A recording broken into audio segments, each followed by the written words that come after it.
can assure you nobody's taking that hat for this year. But I hope he will retire after he loses. There won't be another coach. I'm impressed with everybody but him. It's because they're scared that they may be wrong. Fully capable of surpassing all of them. I'm going to give her a run for her money. I'm coming to win. I'm not coming for fun. Fair and unfortunate. He's going to come with losses. It's not the end of the world. Need for a black curtain backdrop, and I get it. Bodybuilding is my control within chaos. My conditioning kills. Look, you got a really exclusive interview because I ain't been saying none of this shit, yo. I've been holding my tongue on the internet.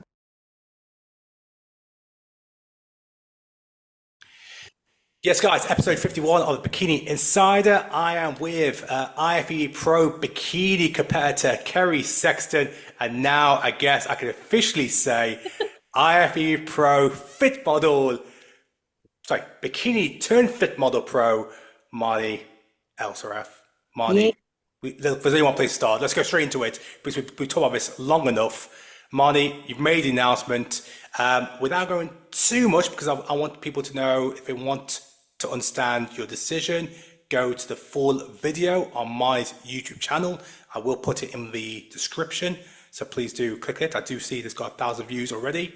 Go on, Marnie, just go start wherever on this announcement because it's out, it's happening. Olympia 2026. It's well, I will say this, my stress levels have absolutely plummeted since I made the decision, not just the announcement, but I suppose in the run up to actually putting anything out on YouTube and whatever. I'd just been having conversations about this with Jake, and I think Jake's really warmed to Fit Model. I don't know if it was kind of being at the seminar 2 weeks ago and hearing Becky sort of speak about the division. I mean, he told me that he asked a lot of questions in the coaches breakout session. Probably realised that there's going to be so many girls who want to compete Fit Model business. Yeah, I think, well, yeah, but also just, I'm so grateful. You already know this because we talk about Fit Model a lot on the podcast, but I'm so grateful that this is even a thing because, there's the whole debate of, well, you didn't retire because you're back after a year, but I really did. I was so ready to never step on stage again. Go on, KERRY, you look like you want to speak. I do want to speak. I just want to say that you did retire from bikini. And then Fit Model was announced. I've seen a few things where it's a problem, apparently, and I just completely disagree. The thing is, you've stayed true to your values, where you want to be within your journey, and I just see this as a great thing. Let's be real, you love the stage, you love prep, you love everything about this sport, but unfortunately, with the direction that bikini's heading in, you didn't feel aligned to it. So now for something to come up that essentially you are fully aligned with, why would you not jump back in? It's not, you retired from bikini. Yeah. You're back. And what? Cool. Good. We should all be happy for you. I think it's important to show respect to all the bikini pros, just to all the athletes in general. It's not just me. Obviously, we know Janet is making this switch, and Jessica Wilson, and there's so many of us now, really. There's a nice group. And the other Fit Model pros have they've all just showered me with so much encouragement and support, and it's really been amazing and so overwhelming. And I mean, to be honest, I will say this as well, I don't need anybody else's permission or approval. The only person that I really care about, or people that I care about in terms of what I need to do, is the judges, and that is it. What anyone else has to say, that's on you. I'm going to do me. I'm going to pave the way for the girls that, have similar values to me and see themselves doing this division, or maybe they're scared to do it. I said this in my YouTube video, so Suki says, go watch it, but I really hope that me making this move and I suppose just putting myself out there shows other girls that it's okay to do this, and you might get a bit of backlash at first. Water off a duck's back. You got to have thick skin in this sport, and we wouldn't still be in the sport, either of us, KERRY, would we, 10, Oh, 11 years later if we didn't have thick skin. It's wow. part and parcel of it. I was talking to Swan, one of the other IFBB Pro fit model girls. She won her card at the Amateur Olympia in Vegas. Mhm. And she said to me, she was like, I feel like all the fit model girls have a shared trauma of like all the backlash that they went through. And now I understand how they feel as well, because not that I've had loads of hate or anything like that, but it's a scary thing because you don't know how people are going to receive it. But I'm very, very lucky that it's been received so well. And I've had like 2 Miss Bikini Olympias even share their support, Laurelie and Angelica, which that was amazing as well. So yeah, really, really happy and very, very excited for this season. I will say that. Hey, I just love this. I've Yeah, only talked on about this for ages, I trying know. trying to convince you to do it, and here we are. City's Okay. been desperate. Okay, so start playing shows. Okay, so what shows are we looking at now? I'm looking too far ahead. But All in good time. all I will say is this. Will you be looking to step on stage in 2026? Yes, I would love to. Absolutely. When that will be, obviously, Yeah. I'm really not sure yet. My priority at the moment is, well, I have quite a few live things in my diary as well for the start of this year. So, I'm booked and busy up to a certain point, but I'm still doing what I need to do in the background as it should be and studying what is going to happen in Japan next week, this week. Is it next week, this week? I'm losing track of what week it Next is. week. So yeah, I'm keeping track of kind of, what we're going to see, what sort of looks that the girls are bringing, because that's really important. I think not just for fit model, but for anything, I would be the same if I was doing bikini still. You got to study what is being rewarded, what the girls are bringing. And also, I guess, like the first few shows in the US, because although we've seen a lot of girls say they're going to do Japan, there's also going to be other people that are waiting until, I think Wasatch Warrior is the first US pro show for fit model this year. Yeah. So that's the plan.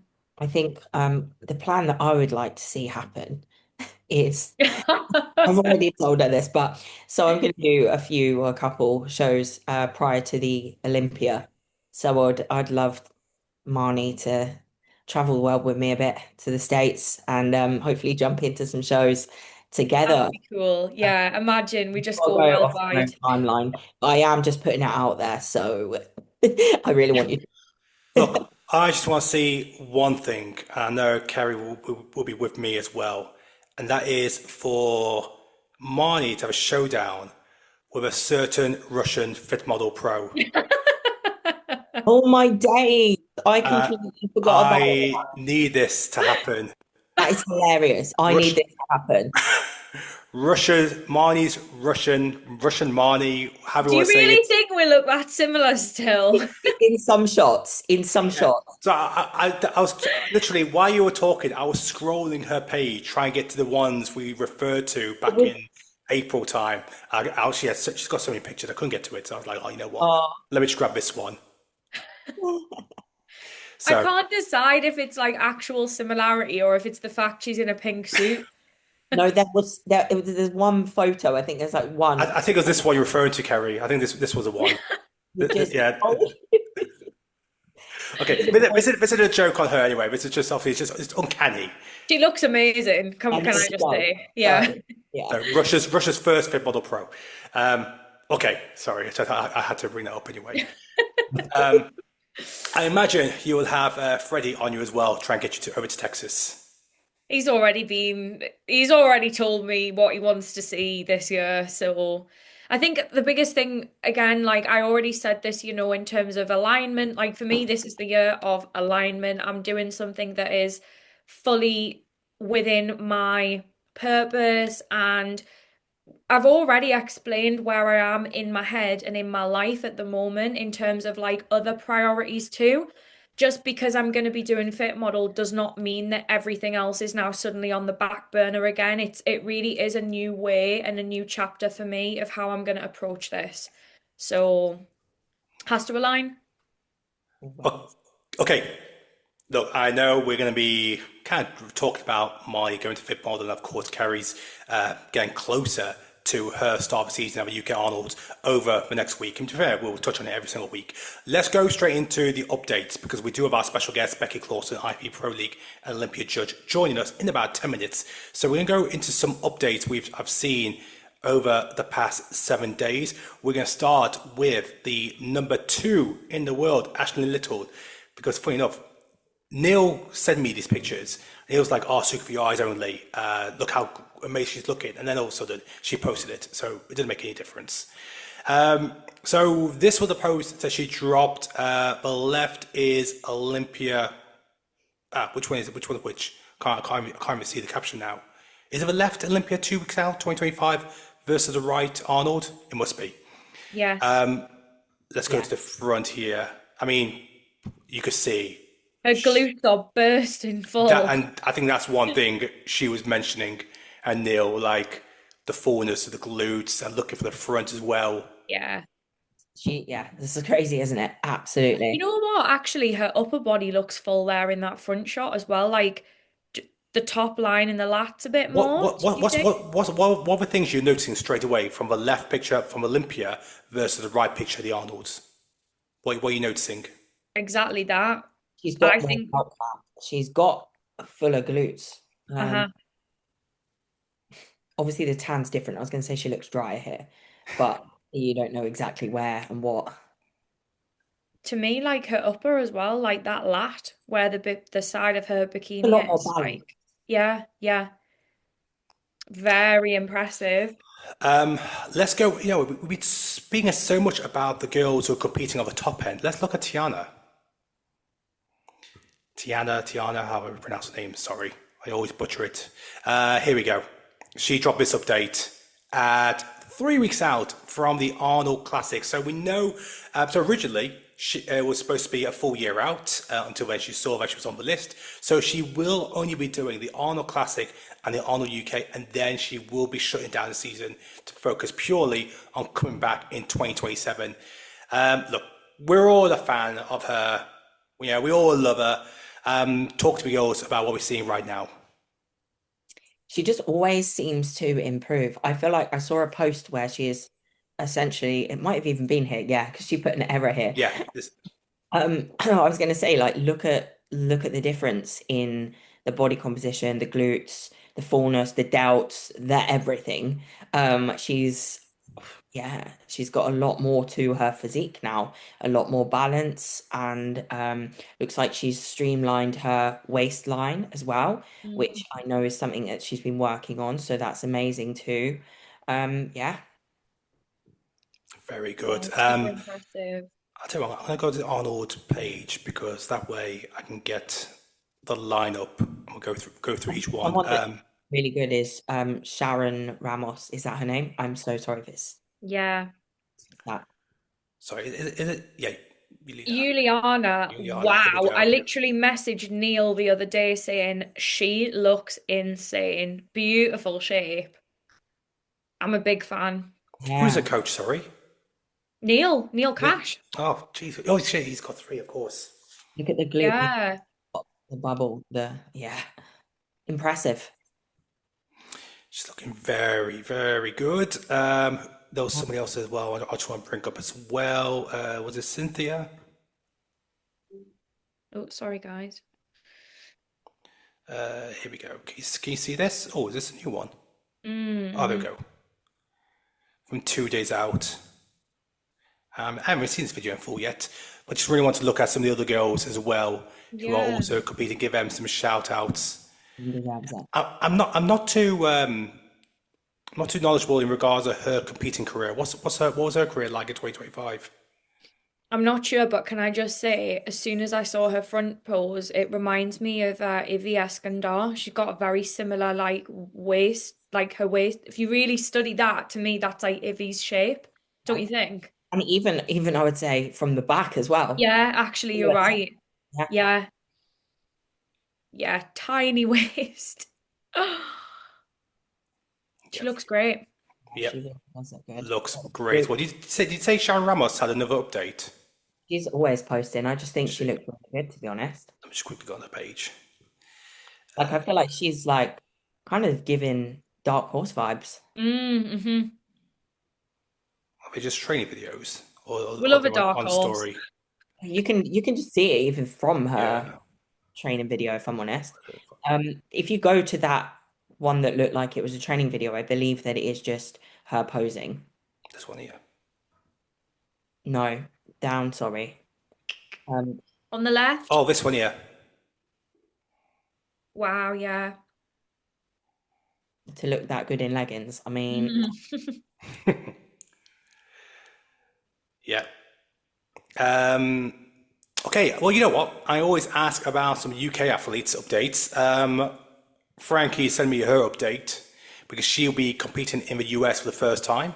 She's never competed over there, so she's planning her shows. We got this update. I do not know. Okay, week 7 of prep. I don't think she's confirmed the show she's targeting. I might need to ask her. I might ask Troy for those shows. But yeah, look, we don't know much about some of the other UK girls or what they're doing. But Frankie is heading to the US for the first time to compete on US soil. I can't remember the show she won a pro card or when it was. It must be a few years back.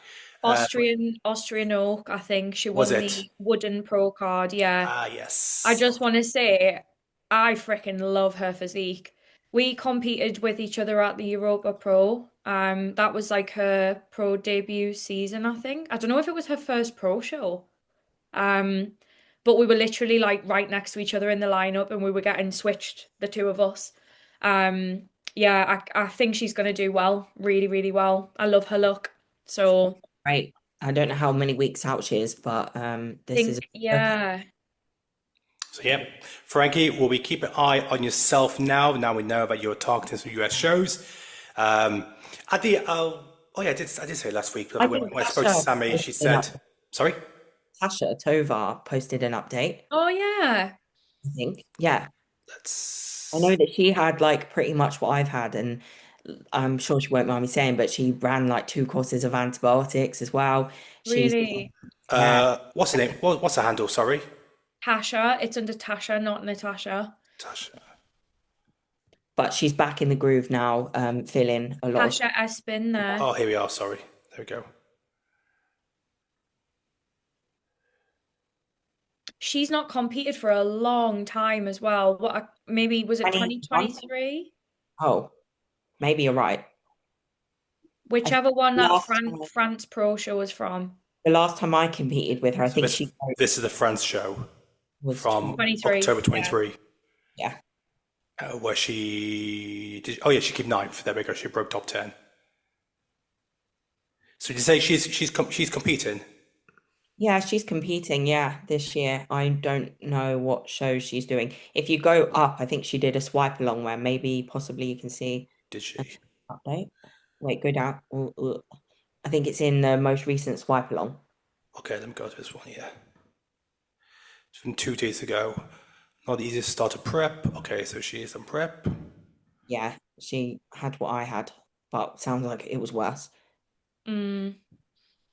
Oh, she's got your coach. Okay. Yeah. Awesome.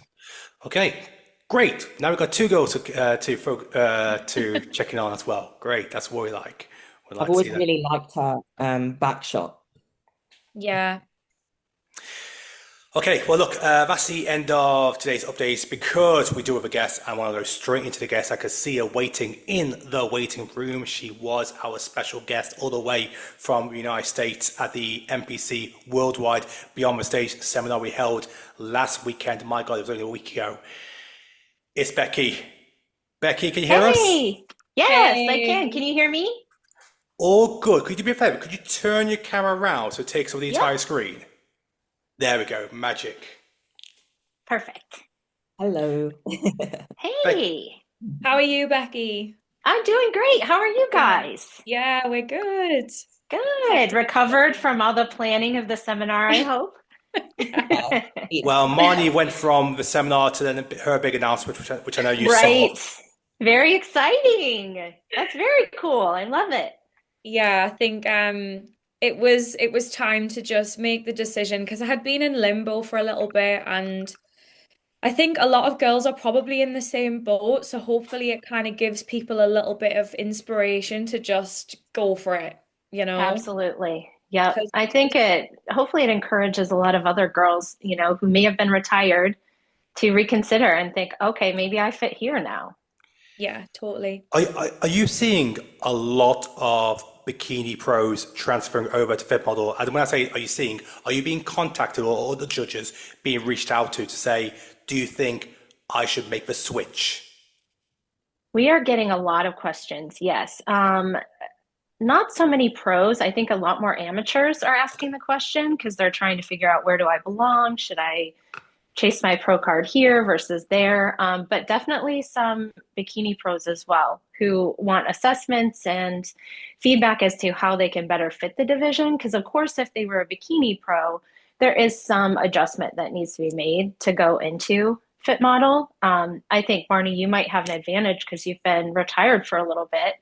So that might actually help. I think, athletes who have been competing in bikini currently are going to have more of an effort to not necessarily downsize, but streamline and get the conditioning right. So, yeah. So when someone does reach out to you, let's say either bikini pro or bikini amateur, and they're saying, do you think that I would suit fit model better than bikini?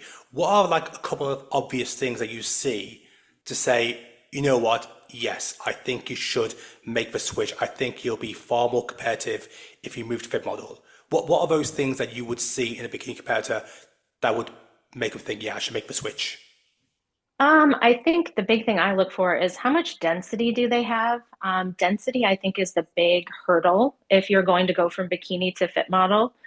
And that's the one thing that would stand out in fit model to make you look like you're not in the right division. So if they've got a lot of density, it's better for them to stay in bikini and maybe just fill out their shape a little bit more to fit that criteria. Whereas maybe they're more of a hard gainer. They don't have a ton of muscle yet, but they have, the nice lines and everything. That's someone who's probably better served in the fit model division, I would say. But you got to look at how much development do they already have and how much can they tweak that or streamline it to make sure that it doesn't look like too much on stage for fit model. So that's usually the big kicker for me. Have you guys had people come to you as well in regards to, oh, do you think I'd be a bit more suited to fit model or switch, or should I stay in bikini?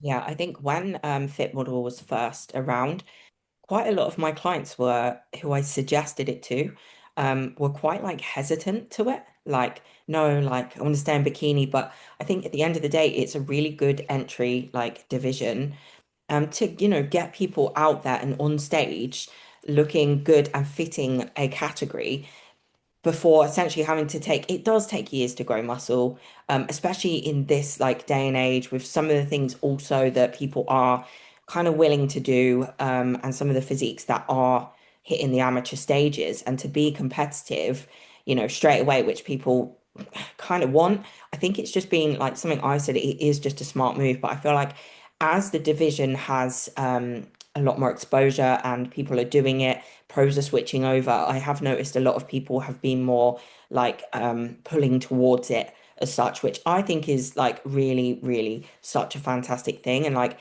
if we, look back, I was under muscled obviously until 10 years later. And it would have been like a route that I would definitely have taken back then. So I think people need to jump in now while, strike while the iron's hot and really grasp that opportunity because it is exciting.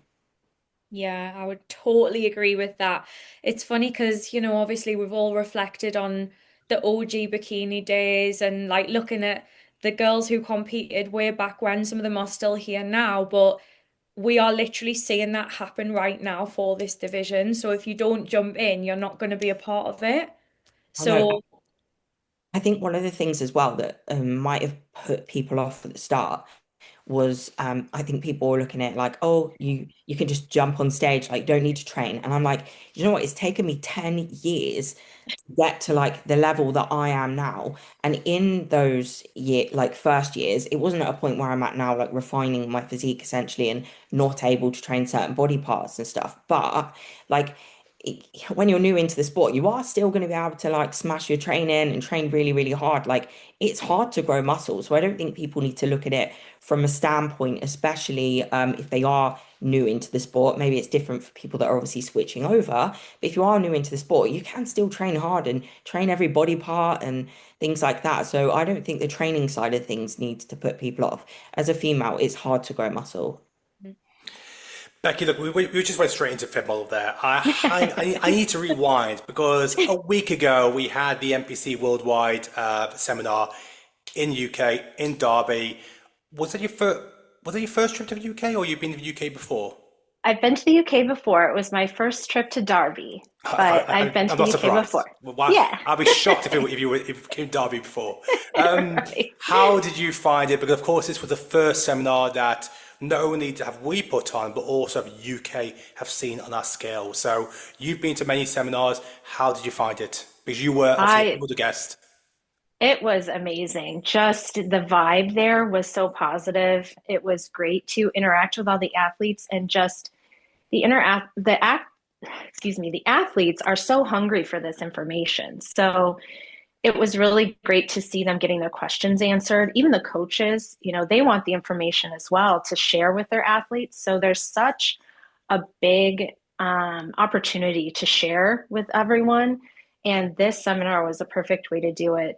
Again, you had, top Olympians, you have great coaches there who are willing to share their knowledge and their experience. So everyone attending got to hear a little bit about posing, about training, about sponsorships, about all these different things, little bits and pieces of our entire industry. So really it was a day, like a full immersion, I feel like, in bodybuilding, and so professionally run. Hats off to you guys, seriously, for just how great the venue was, how well organized it was. Things were on time, which is really appreciated by the athletes. And I think that, gives them a good foundation, a good positive foundation. I can't say enough good things about it. I really hope you guys do another one, because I think this was so valuable and really kicked off great conversations and really brought people together and solidified more of a community in the UK. And even for the athletes that weren't even from the UK, it was really cool to see them come in and take part as well. Well, let me ask you this then, because I know you had, there was plenty of amateurs and pros that wanted to stop you and ask some questions. What was the most common question you heard from the day when it comes to athletes? Feedback on their physique. I think like a lot of the amateurs wanted to know, am I in the right division? Of course, what we've been talking about, it's, fit model versus bikini is the big question now. And then some of the athletes, some are going to the Arnold and they wanted, do I look like I'm on track to, hit the stage and be in shape and peak properly and things like that. So it was a lot of that, but also some pros saying like, this is what my plans are this year. What do you think about that? And those kind of conversations. So all over the board. And it was just a great opportunity for me to talk to everyone in person. That's how I like to do feedback and really find out where someone's at as far as their journey and their career, and see what's next for them and where they're coming from in their plan. So I got a lot of opportunity to do that there, and it was awesome. Well, I know. Have you got any more seminars lined up now? Because I'm assuming there's a few more in the US. I've seen your name pop in. When's the next seminar you've got for yourself? The next seminar, I think I've got one in April. My schedule's so crazy. It's hard for me to remember, but I know I have one coming up in April, and that's in the US. And then we'll probably have more, potentially internationally, maybe even in Asia throughout the year, just to try to share this knowledge base and foster this community a little bit more too. So I expect to have more throughout the year. I wanted to ask that, because you mentioned about schedule. So how do you plan out your schedule when it comes down to being a judge, especially for international shows? How do you structure it? Or is that via the Pro League or maybe other shows that you've been before? How do you set that up for yourself?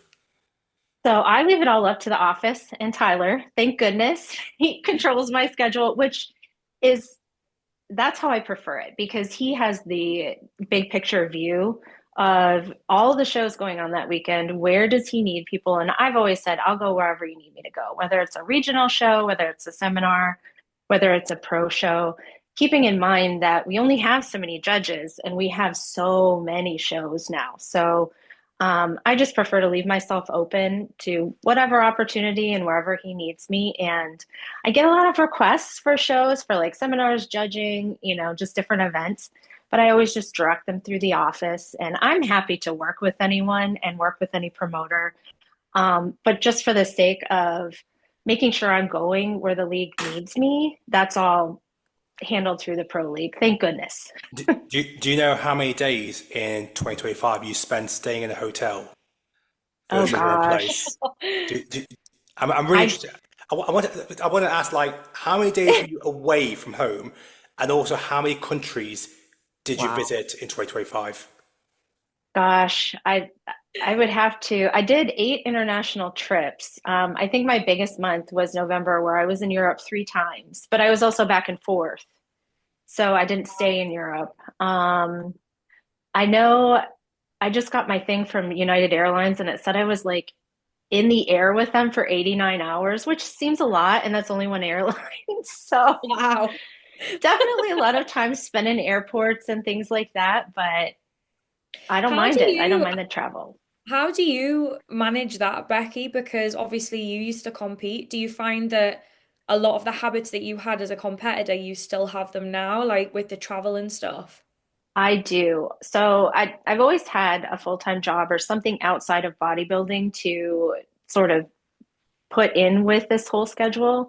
So back in my competing days, I would write out my schedule like in 4-week blocks. And I would put in, whatever my training and cardio had to be, and then outside obligations like work trips, sales meetings, things like that. Even, birthdays, things that I would want to attend. And I made sure that I scheduled everything in advance. And then it took maybe about 30 minutes every month or so. But once that was laid out, I knew, okay, day by day, this is what I have to do. This is what I have to accomplish. If I knew I had a big event, I would try to schedule training around it so there wasn't conflicts. And that made it much easier for me to execute, because then I wasn't thinking about the big picture, like, oh my gosh, I have all this cardio and all this training to do. It's just today, this is what I do. And if I do this today, I'm on to the next step. And that worked for me as a competitor. And now I find I still do the same thing with my travel. Like I have work obligations, I have travel. I put my workouts in there still to try to figure out like exactly when can I get to the gym and when is maybe just a light cardio day. So I still do that, and I compartmentalize things, but then make sure like the big picture all fits. And I think that's something that helps anyone that's really busy, is just plan ahead and keep it all really mapped out in black and white. I think that's one thing that bodybuilding essentially teaches us for life, and how to look after ourselves, because it would probably be easy with you traveling so much just to say, I'm not going to, like, oh, I'm here this weekend, oh, I'm doing that, oh, I need to rest. But yeah, I think obviously for life, you need to be training and doing things like that. So it's good to hear that you can still obviously put that in your schedule, and that's obviously something that you've learned through bodybuilding, which I love. And I think it's doing that in bodybuilding. I know for myself, I think of how crazy my schedule got when I was still competing.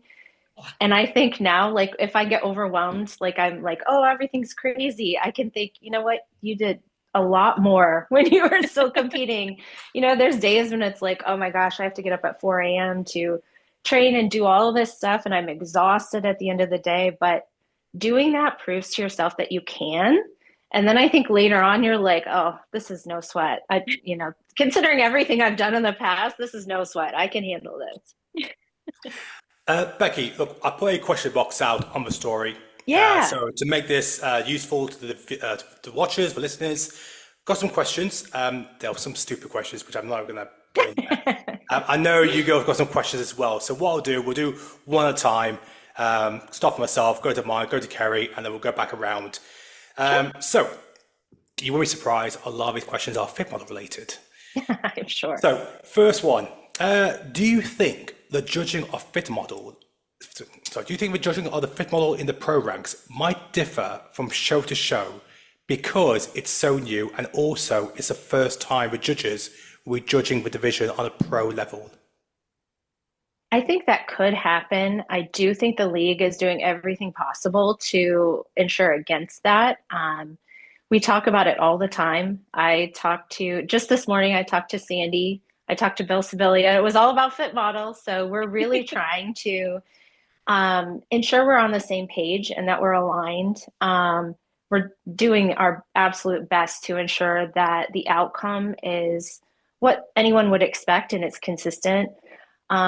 I will say the variable that will impact that is who shows up and what do they look like when they show up. Because you never know. Like we've got 40 pros in Japan coming up, and we may have a show that may be a little smaller. Maybe some of the girls are kind of, left or right of the criteria and don't exactly match. So in that case, someone has to win. And we're going to make our best decision to pick the best athlete. But I think that all has to be taken into context when athletes look at the winners of these first few shows. We're definitely doing our best, but there's just some variables out there. And how can anyone know what to expect? We haven't even seen a pro winner yet. But exactly. I'm just going to bring this news as well, because I was sent an update in regards to the show next week, the first ever Fit Model Pro. So 45 competitors are currently registered. I'm just going to break down the countries at the moment. We've got 50 in the United States, 11 in South Korea, 4 in Japan, 3 in Brazil, 2 in the following countries. KERRY, you're going to enjoy this one in a moment. Canada, China, Hong Kong, Italy, Taiwan, United Kingdom. Woo! It's not me. However, one of them is based in Australia. The other one I've just messaged, waiting to hear back. And then, of course, we've got one in Australia, Mexico, Nigeria, Philippines, Russia, Thailand, Ukraine, United Arab Emirates. Becky, this just shows how international the first ever Fit Model Pro show is. And also, It just shows how much some of the Fit Model Pros want to be part of such a historic moment. Yeah, I think it's so exciting. What a great event, and what a great kickoff to the pro circuit, right? There's going to be so many different athletes on stage with different looks, so we'll really get an opportunity to see how everyone's coming in and how everyone has decided to bring their physique to the stage. I can't wait. I can't wait to watch it. I can't wait either. I think it's just so good that like everyone or a lot of people are actually jumping into it instead of like doing that whole thing where it's like, oh, let's just wait and see. I think, sorry guys. Yeah, Marnie. Becky, because one thing I've seen from the sidelines is that I'm already seeing in its infancy, there does seem to be a very strong community that the girls on the pro level are creating, because they know that in America, yes, you may have 40 current female pros, but in other countries, you may only have 1 or 2. So therefore, they are very marginalized and seen as, there's not many other people they can speak to that understand the division. So have you seen that as well? Have you seen that there is a strong community that's already being built before the first ever pro show?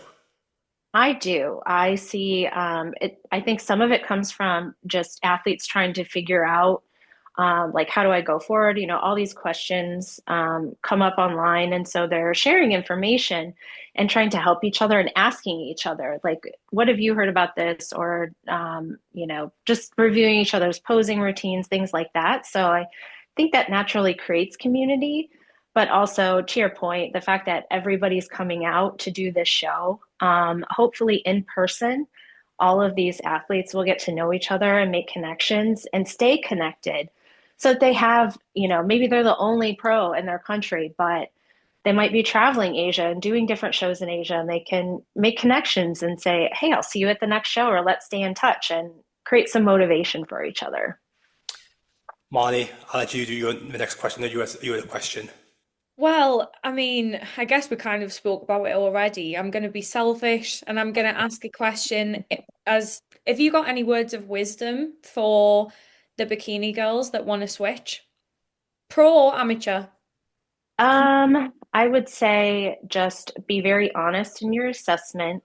Compare yourself to the athletes that have turned pro recently because obviously that's been our standard. And then as these pro shows go on, look at the winners at these shows and see how does your physique match that aesthetic. And it's for the conditioning level for sure. Conditioning is a huge factor in fit model. Even though we see maybe differences in the amount of muscle, the conditioning is pretty much always the same, not too hard, not too lean. But then also look at your density and look at, how you're posing, perhaps that shows some of your density. And how can you streamline that? That's going to be that's the thing that I notice as a judge is that density and maybe a little bit too much development in certain areas. And some of that can be fixed by posing. So I think that's one thing to pay attention to, but really just not looking at compared to your former self, like I was bikini here, oh, I've come down from there, but are you close enough to the fit model ideal still, or do you still have some work to do? So I think it takes some having a real reality check and having a coach that can check you that way and say, okay, we've got a little bit more work to do this way, or this is how we're going to approach streamlining your physique. I love what you said at the seminar, because I did catch a bit of the fit model breakout, and I think you worded it in a way that was saying, don't go thinking that the bikini pros are just going to walk in and win. Like, they've got work to do as well. And that's what I've also said. Like, that's one of the reasons why I wanted to do it, honestly, because I thought it's a new, exciting challenge. It's going to be completely different feedback. The posing's going to be different. So I'm glad that you've said this, because even when I'm posing some girls as well for this division, it's a real skill and an art to, I suppose, down pose any areas that you don't want to overly display as well. Whereas in bikini, sometimes you might say the opposite. Okay, bit more shoulder, bit more twist, like let's enhance this body part, or twist your glute more, or whatever. Whereas you want to look a bit more relaxed maybe in fit model if you carry more muscle. Yeah, it's definitely an art to try not to flex in some cases and to look really relaxed. And I'll say a lot of my advice for that kind of transition comes from my own personal experience as well. I turned pro in figure back when figure looked like bikini does today. Bikini came out, the OG bikini girls, and that's today's fit model. And I transitioned from figure to bikini, and I had to go through the same thing. I wasn't a big person and I didn't have enough muscle for figure, but I had 8 years of competing under my belt. So I had some density and some development that they didn't want to see. So it was me trying to figure out, okay, on stage, how exactly do I stand? I couldn't flex anything. How do I bring myself in peak week, which for me meant coming in flat so I didn't look too hard or too full. It's all those little things that you have to figure out. And that was my process, streamlining to sort of fit that category a little bit better at the time that I made that change. So just sharing some of that from my own experience in changing divisions. KERRY, I know you got a question. Yeah, so I guess a question that I've been asked, a question that I've been wondering as well, is do you see that there's going to be any shift in direction within the bikini division based on the fit model division being out, or is it just same kind of goes? Can we expect that we might get away with a little bit more muscle, a little bit more condition, or anything like that, or is it kind of just that's still the same? The standard should be the same. There's no intention to push bikini any further or to continue have it growing. The requirements are the same. So, anything that's too hard, too full, too hard, too big would still be marked down, and still just the same aesthetic would apply for bikini. That's as far as I've heard. And honestly, I think that's the best move just for the federation, is just keep everything where it's at. And this way we have divisions for every body type, every goal, every physique is covered in this way. And I think if we let bikini go too much further, then the gap between fit model and bikini is pretty big. Yeah. So it wouldn't be, it would take a big leap to go from one to the next. Whereas now they're a little closer together. Yep. Go back to myself. So got another question here. Will the fit model individual posing time guidelines be stricter in 2026? I think what they're referring to is, I mean, how long is a individual presentation for fit model? We're saying 10 seconds. So I think what we're referring to is maybe on some occasions it's been, some people took more time than others. Is there a plan to really be strict on 10 seconds for all competitors? I'm saying yes. I think there may be opportunity to be on stage a little bit longer if the show is smaller. Okay. But if it's a big show, like a pro qualifier or like this pro show that's going to happen in Japan, there isn't time for that. So my thing to athletes is I would not get so stuck into a long routine that exceeds 10 seconds that you can't change on the fly. And if they tell you 10 seconds, which they should be doing, you have to be able to execute that. Front, back, front. You've got to be able to hit that and do it well and elegantly and display yourself well. I'd say it's a bigger risk planning like a longer routine with transitions and things, because that won't be allowed on most stages. So I would say they're going to be pretty strict with it. With the 10 seconds, obviously then that becomes maybe a bit more difficult for each competitor to try and how do they make themselves stand out more than the last person or the person before them or after? What's your advice on how they utilize that 10 seconds to ensure they have the edge maybe over other competitors? They've done more to maximize that 10 seconds. That's a great question.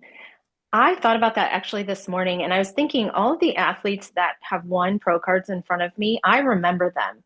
And they only did front, back, front. But what I remember is their confidence and their presentation on stage. Like the minute they hit the stage, I just couldn't take my eyes off them. They had poise, they had confidence, their body posture was correct. So even when they're walking, they're showing, a pretty shape. And also just their hair, their suit, their tan, their makeup was all on point. It just was that overall wow factor that made them stand out. And for me, once I see that, their posing is just kind of solidifying it. It's like, okay, this girl looks good. Let's see her do her poses. Is she in the right shape? Does she have the right shape? And then if she does, it's easy to mark that down. So I think that it factor is really what commands our attention. And you don't need more than 10 seconds if you've got that. And in fact, like I've been saying over and over, more than 10 seconds, you're probably showing us things we don't want to see. So keep it short and sweet. Make sure your aura is on point and your presentation is on point, and that's all you should need. Bringing the energy. I was just going to say, I think for a lot of first-time competitors, we all understand wow factor because I use that phrase a lot. But I think for some first-timers who maybe haven't been to watch a show, they might not understand what that means. So I would actually just want to say, if you've not been to a show, go and watch a show or watch a pay-per-view, like watch the Japan pay-per-view, because I'm sure they'll have a live stream. So you wanna like kind of understand what Becky's talking about when she says things like wow factor, because you'll notice it when someone walks out that grabs your attention. Absolutely. Marnie, do you have another question? I'm all out of questions over here. I feel like all mine were about or KERRY, I have more here. I guess another question is, are you seeing a big difference between European athletes to the US athletes? And what kind of difference is that? And that's headed towards bikini. That's a great question. I think the gap has narrowed. Typically in the past, in European athletes were a little bit harder. Like we saw more conditioning in Europe, which is impressive, but it's not the criteria. And then also when we see these athletes take the Olympia stage or maybe even come to the US to compete where there's just more athletes and bigger shows sometimes, it doesn't do as well. So luckily, I think we've seen a lot more European athletes that are understanding that and achieving the standard that isn't quite so hard and shredded. And then also we're seeing European athletes compete in the States, so they get that actual real-time experience next to other athletes that have the conditioning, say, that they should be shooting for, or the muscularity they should be shooting for. I've seen tremendous improvements in the last couple of years for sure, which is why we're seeing European athletes that are just repeatedly winning shows, and they're coming to the States and winning shows, which I think is a real testament to how everyone's aligning. Going back to fit model. So this one, I actually agree with statement. Coach Adam stated that he feels fit model will overtake bikini in terms of amateur athletes in a few years' time. Is this something that you agree with? I do, just because I think, like you were saying, KERRY, it's an opportunity for athletes to jump right in. It's not such a long ramp up to get your physique where it needs to be. I also think it's a look that is very popular and more mainstream, and it's kind of a good transition from maybe just general fitness to wanting to compete in bodybuilding, but feeling like this is a good first step. This is something I can actually envision myself doing. And I just think this is a physique that a lot of women would be proud to walk around, looking like. Not that they aren't proud to be bikini or figure or whatever, but I think for most people, if we're going to attract people from the mainstream, any amount of muscle for women is like hard for them to digest at first. So I think this is a good gateway to our sport for them to see, like you said, building muscle is not easy. It's not easy for women, but they can work hard, they can train hard, build a really nice feminine shape that's fit, and then compete it on stage. And from there, they can decide what they want to do, if they want to go up to bikini or whatnot. I just think this has such mass appeal to all different types of bodies and women and goals. It's certainly something you can do natural. So whatever, your goals are that way, it is very welcoming to whatever path you want to take. I definitely see it being our most popular division. I think it will be really popular, to be fair. And like on my behalf, like when I get super, super lean, like I need to be, obviously before we fill out and stuff like that, like I'll put on my gym clothes, go to the gym and be like, yeah, you look great. But then I'll put on like normal people clothes, like a dress or something like that. Stand there, but like, and like, yeah, I think it is more like attainable, maintainable, and essentially people are probably gonna still have a little bit more body fat on them, so they're not sitting on like actual bones, and things like that. So yeah, I think it's going to attract like a lot of people. I really, really do. It's marketability as well. Yes. Do you know what I mean? Like, I guess that's where the name fit model comes from, because I know that you guys have referred it to how you would look on the cover of a fitness magazine. And although we really, really love bikini, like, of course we do, we'll always love bikini. It's definitely different in the sense that it's more dense, and yeah, the girls on the magazine covers, I don't know, it's not as harsh.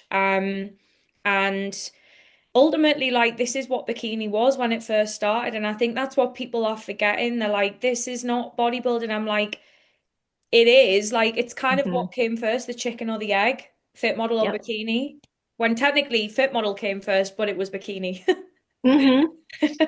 So well, back in the day, figure looked more like that. Yeah. So bodybuilding has evolved, but it's always had some kind of division like this, if you really think back. And I know when Fit Model first came out, we heard in the States a lot, oh, you could roll out of bed and look like this. And it's like, especially in the US, where so many of our citizens are overweight or obese, it's like, have you walked outside lately? Nobody is walking around looking like this. It takes work and effort to build that shape and to get in that kind of conditioning, especially in today's world. That's more of an exception, especially in the Western world, than it is the rule. So it definitely takes work to achieve that physique. Yeah. Okay.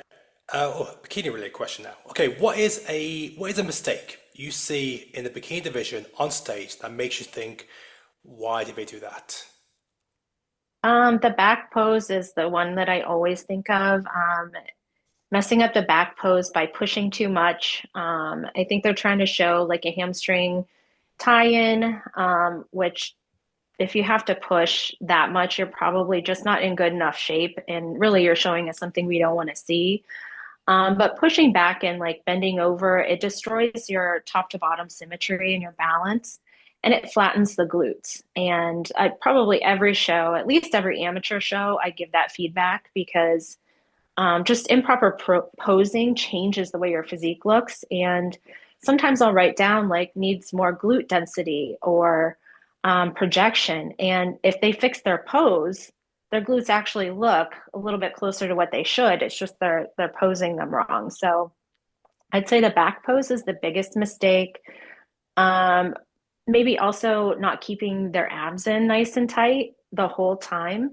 Have to have core control, never let that stomach drop, even in transition. So keeping everything up and nice and tight. And then maybe just posing mistakes on the legs from the front pose. Like, I know you have to get lean for bikini, but if you're too lean and you've got separations or striations, it's best not to show that. And you have to be artful in your posing to make sure you're not stepping too hard. You're not pressing on that toe too hard to show any splits in your quads. It's really about showing that aesthetic even when you move. So being very mindful of that and not showing us too much that would be outside the criteria. And I guess I'll use that same question then for fit model. From what you saw in 2025, what is the biggest mistake you saw in the fit model division on the stage that makes you think, like, why have you done that? It's ruined it. Well, I saw mistakes in the back pose as well for fit model. Just the same kind of thing. It's a very similar pose to bikini, but for fit model, it should be even, I guess, less exaggerated. Like it should just be a tilt of the hips. We don't want to see any definition in the hamstrings at all there. So it's just keeping the glutes high. It's a real easy pose to do. I think people are overemphasizing it and overthinking it. I think in the front pose, twisting too much or being too straight up and down, where you should show a little bit of curve and, wider base on the feet, twist of the hips, and then facing a little bit more front on the upper body to show that hourglass shape. Speaking of density, that is one thing that a piece of feedback I gave to several athletes about their quads. Some of them have very nice full quads, which is fine, but the conditioning is really important in fit model. And if you're stepping too hard or you're flexing your front leg or straightening it too hard where the quads engage and it shows a split, immediately in my mind, I'm like, ooh, and I start questioning, is this conditioning, is this density over the line? So I would say really making sure you're showing shape, but not separation in that front pose is super important. And the girls who have mastered that, even though maybe they have a little bit more muscle or a little bit fuller, they've been able to turn pro because they know how to pose their body. It's the importance of posing, man.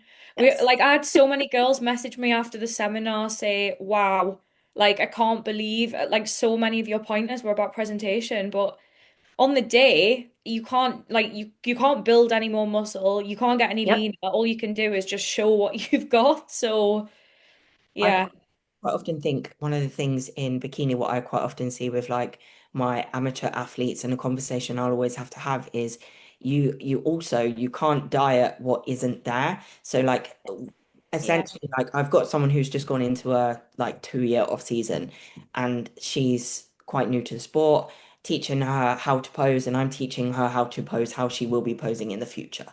So she's hitting her back pose and doing what I used to do and what I thought brought out more definition, and it does. But essentially, if the muscle's not there, you are gonna get that feedback, and it's not always a case of oh, you can just get leaner to see more muscle. If it's not there, it's not there. However, if that is someone that wants to do bikini and is doing bikini but gets that kind of feedback and it's really not a condition thing, then I think again there's your chance for fit model again, because you're going to be able to stand up and have essentially the right condition there. So I think people heading into this season as amateurs into bikini need to be mindful and realistic of that. Absolutely. I have one final question here. Becky, if you could improve one thing for the better in bodybuilding as a whole, what would that be? Oh my goodness. I know that's a bit of a deep question. That's a really deep question. Sure, that's one that needs some time for thought. I'll tell you what, I'm going to throw that question to Marnie and KERRY. Yeah. So if you could improve one thing for the better, bodybuilding as a whole, what would that be? As a whole? Yeah, so it could be anything really. I'm going to spin this on you because Yeah, there we go. Are you waiting for a certain type of answer here, Suki, so that you can clip it?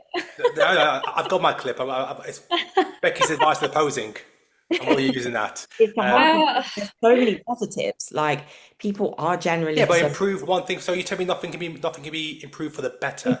I think well, that's why I said as a whole, because I just wanted to clarify that. But like I guess just for the women, like more sponsorship opportunities and things like that, because we work so hard and everybody's really putting themselves out there and sharing their journey and stuff. And I just think that would be amazing to see. And I do feel like year on year it's getting better and it's growing. Like, sometimes you see the prize pot going up at the big shows and stuff. But I think, yeah, like generally speaking, I would say more opportunities for things like that with the females would be incredible.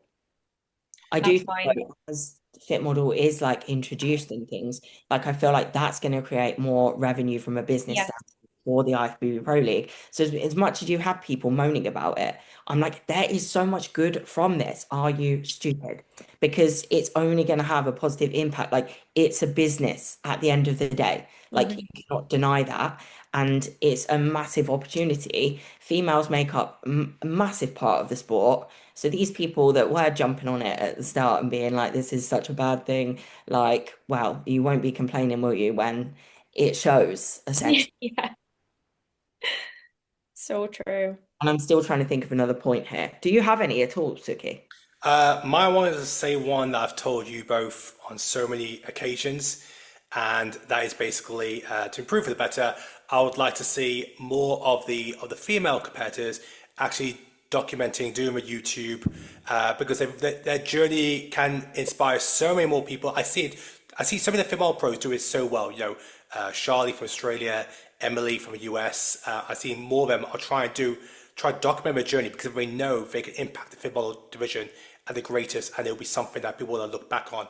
So we look at the Arnold Classic. Laura Lee is doing a lot through her channel at Evogen, but then for everybody else, not so much. I would like to see more people document their journey because there's such a high interest where people want to see behind the curtain, beyond the stage, no pun intended. Cheesy. Exactly. To see, what makes that pro, before they step on stage. You're right. I know it takes time and effort, but of course, I can only imagine by doing that, there will be a domino effect where hopefully that will bring sponsors. I can definitely agree, but I also do know, like, as an athlete, like, trying to be a full-time bodybuilder, going to bed at, like, 8 p.m., going an hour and a half before bed, like, and, like, having a full-time job and then full, like, sponsors, and, like, it can get really hard, especially from a financial standpoint. However, like anything, business-wise, which essentially you are your own business, like, you do... For example, like our clothing brand, we have to take risks. We have to input money and time and everything, and it's not always going to show right away. So I guess that's the way to see it. And I guess it's those same habits that you need, isn't it? The same habits and discipline you have for bodybuilding, you need to try and use them across all other avenues of life. But it is hard. It is. I will definitely say that it is hard.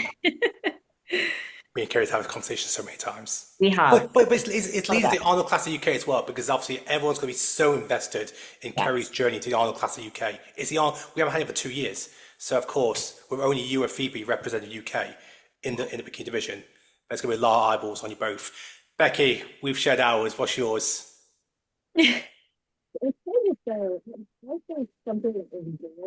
Oh, sorry, Becky, your voice has been gone now. We can't hear as well as before. Oh no, it's really muffled. The audio's gone.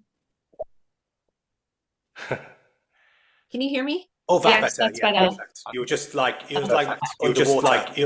underwater. So I'm gonna hold. I've thought of. Got me then. That's really bizarre. That's gone weird. Can you guys still hear me? I can hear you both, yeah. But I don't know if I can hear Becky. I think her mic's muted, maybe. No, it's not. It doesn't say it is, but Yeah, I don't know. Hold on one Oh, second. you're back. You're back. I'm back? Okay. Yes. Okay. Okay. Sorry, Sorry about that. this is the last part of the podcast anyway, so now we got you. Hopefully you can cut that. I don't know what happened. So something that I hope continues that is very positive is just the sense of community, like we've been talking about, especially for our female athletes. It's so important. And we do have so many female athletes. Like in the States, I think our data shows that we have more women than men with NPC cards, and they also compete more often, which makes sense, right? You've got fit model, you've got bikini, they can compete more often, just due to the physique and maybe the conditioning component of it.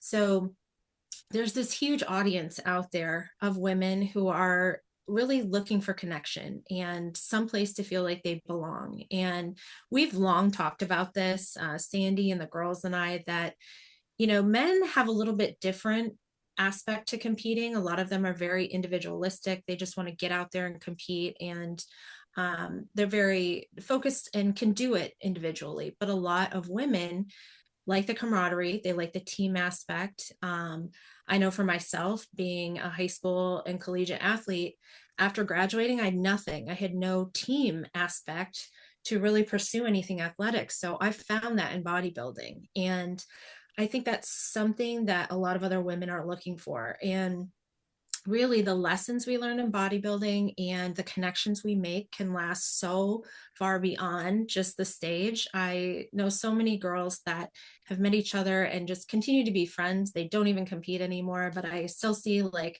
they're at each other's weddings and, you know, future events and things like that. And that makes me really happy to see, because that shows me it's so much more than bodybuilding, right? And I think that's what our sport can offer to people, even the guys. But I think that kind of community and camaraderie really helps you through the tough times and helps you to be successful in bodybuilding, but then can just carry so much further into your life after the stage. And I think that's something that is continuing to grow. I really think the seminar helps with that. I know for our women's workshop, we had people meet at the workshop, and then each year they would come back, and it was kind of their reunion. Like they stayed in touch all year. And those events are great jumping off points for people to connect and find like-minded individuals. And like you were saying, Suki was saying, sharing your journey. It's very important to know that other people share that same walk, that they're having the same experience. You feel some kind of kinship and like, oh, I'm not alone in this. And that happens through the events. It happens through watching people's content online. And it just builds that community that not only supports athletes coming back year after year, but I think it just leaves them with something very tangible from participating in our sport. I think that's so true. And I think it's really funny that you mentioned about like the males versus the females. Obviously, I see it firsthand, like living with an open pro bodybuilder. And it's really funny, like that you say that, because if you haven't competed before and you're a female, you'll go backstage and you might be thinking like it's going to be catty. Like I've been asked that, what's it like? Is it like, you know, bitchy, catty, whatever? And it's like, no, it's completely the opposite. It's like, oh, wow, like you look amazing. Oh, your glutes. Oh, love your bikini. Oh, let me your hair, or like whatever it may be. And then like I've obviously been backstage at shows with Mark, and he's like, and I've taken photos of like someone who I just know that they're on their own, and I'm gonna go over there and give them photos, and Mark's like, no, like you can't do that. And I'm like, oh, come on, come and say hi. Like, come on. Like, it's all right. But it's completely different for males versus females. I do not know why, but we are friendly and we do all support each other. We all have the same highs, lows, and there is such a solid respect throughout the female categories. So yeah, definitely agree with you on that one. I think that's a great place to leave it. Becky, I'll see you at the Arnold Classic in 2.5 weeks' time. Yes. And next week we got our Japan Fit Model Pro special, and then the week after we got Angelica Teixeira joining us for the Arnold Classic Bikini special. So we've got 2 weeks, big weeks coming up, because of course now, as of next week, the season begins. We have shows finally every weekend. Break is over. It's back to work for everybody. We've got shows happening all the time, and that's only going to be very exciting for everybody. So yeah, can't wait for I can't wait for AL-SARAF UK. 2 years. Oh yes, far too long. That'll be so exciting. Are you'll be at AL-SARAF UK, right? I will not. Oh, that's a shame. I will not. No, not this year. But I will be watching whatever She live had stream enough. is out She there. came Derby. She's like, nah, I'm okay. The rain, the clouds. I'm so excited. Yeah. Do you know what shows like you are doing at the start of the year? Again, I will have to look at my schedule, but I have mostly in the States, other than Puerto Rico. So far for the first couple of months, most of them are in the States. But as I get more shows, I should be posting which ones I'll be at.